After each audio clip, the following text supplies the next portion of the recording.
un test, spécialement au Maroc, il y a beaucoup de choses sur les voitures de course qui sont éventuellement sujets à des problèmes qui peuvent mettre la voiture en panne. Donc le but, c'est de faire des kilomètres, des kilomètres, des kilomètres, des kilomètres dans des conditions difficiles. Parce que toute la journée, la voiture, elle prend des coups. Toute la journée, c'est vraiment difficile pour la voiture. Donc l'objectif, c'est ça, c'est de faire des kilomètres.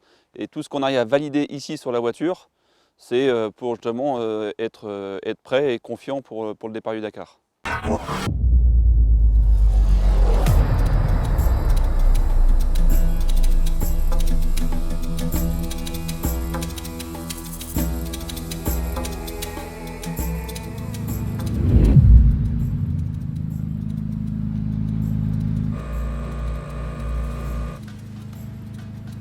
Le Maroc, c'est simple, hein, c'est le meilleur endroit pour tester parce que déjà, premièrement, c'est quand même l'histoire du Dakar. Le Dakar a commencé quand même ici et c'est un terrain qui est très difficile pour les voitures, pour la mécanique, même pour l'équipage.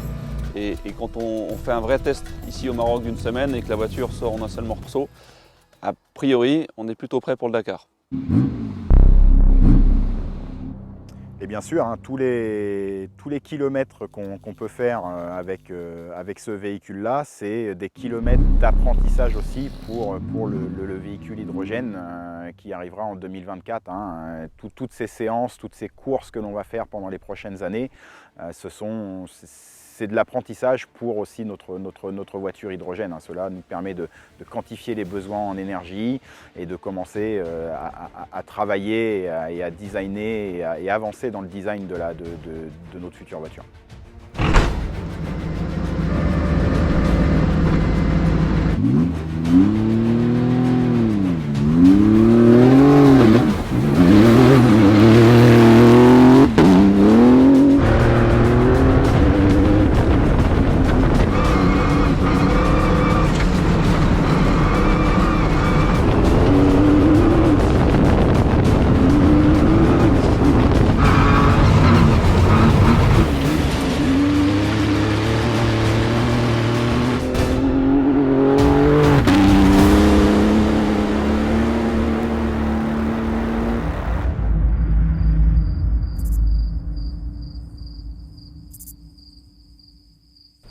Oui, on a une très bonne journée de test. On a essayé pas mal de nouvelles choses, des choses qui vont bien, d'autres un peu moins bien. Donc on va travailler ce soir.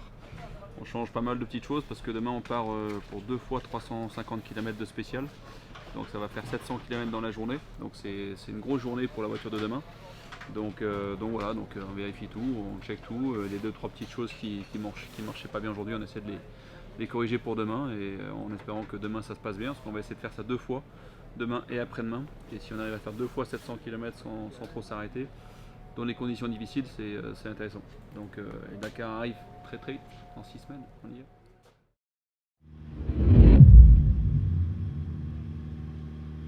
est. Le Dakar, je pense, c'est une des courses automobiles la plus difficile du monde. Et ça demande tellement de choses. Ça demande à ce que la voiture évidemment soit prête, ça demande à ce que l'équipe soit prête, ça demande à ce que l'équipage soit prêt, mais soit prêt techniquement, physiquement, mentalement. Il faut avoir envie et accepter que ça va être une course difficile, que tout ne va pas forcément tout bien se passer, qu'il va falloir des fois gérer des situations qui sont complètement inattendues. Les choses qui vont nous arriver, parce qu'on passe 6 à 7 heures par jour dans la voiture et les voitures vont vite maintenant, les voitures vont très vite. C'est devenu un espèce de sprint d'endurance qui est très compliqué. Et donc faut être prêt pour tout ça, tout simplement. C'est ce qu'on a fait, ça fait 1 an qu'on s'y prépare et je pense qu'on est prêt.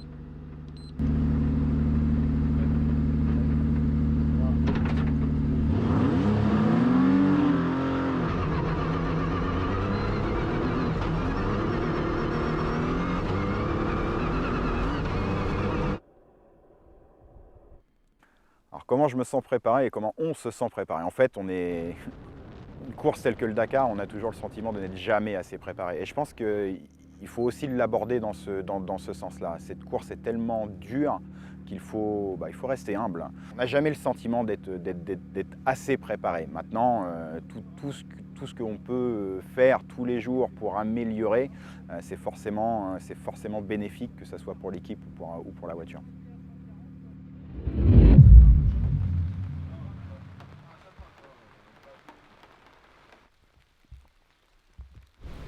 Comme vous pouvez voir, il fait un magnifique temps, il pleut. On ne peut pas rouler aujourd'hui parce que ça a trop de boue et on ne verra pas ce qu'on veut voir. Hier on a eu des gros problèmes avec la courroie qui sautait ou cassait, donc ça met la voiture en panne. Donc les mécanos ont essayé de comprendre toute la nuit pourquoi. On pense avoir une idée mais c'est pas sûr. Donc là maintenant on va monter dans les dunes pour rouler dans les dunes parce que quand il pleut, les dunes c'est un peu moins problématique que la boue. Donc on va essayer de régler le problème. Sinon la voiture va super bien, elle va très vite, mais pour l'instant pas suffisamment longtemps. Donc on va régler ça.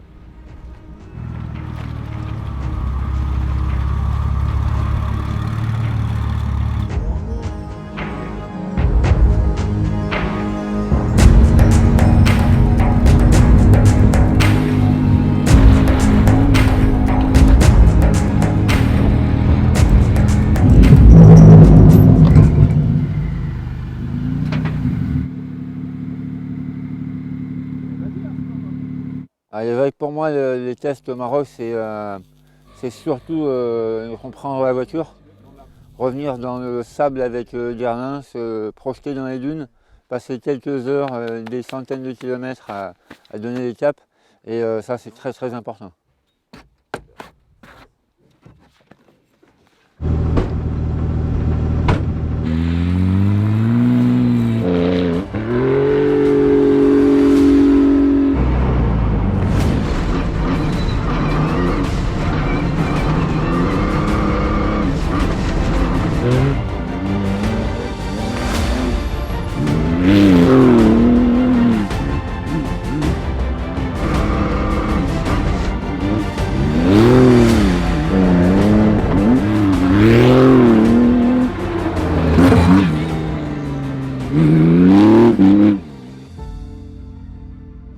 Non, déjà faire le Dakar, c'est déjà un challenge en soi. Alors effectivement, de le faire avec sa propre équipe, ça rajoute encore forcément du stress. À la fois, ça rajoute aussi de la satisfaction, je dirais. Parce que c'est tout ce qui est là, c'est tout ce que nous avons décidé, c'est tout ce que l'équipe a créé pour qu'on soit prêt pour ce Dakar. Alors évidemment, ça rajoute un petit peu de pression. Maintenant, la chance que j'ai, c'est qu'on a réussi à mettre des très bons profils à chaque poste clé dans cette équipe. Parce qu'aujourd'hui,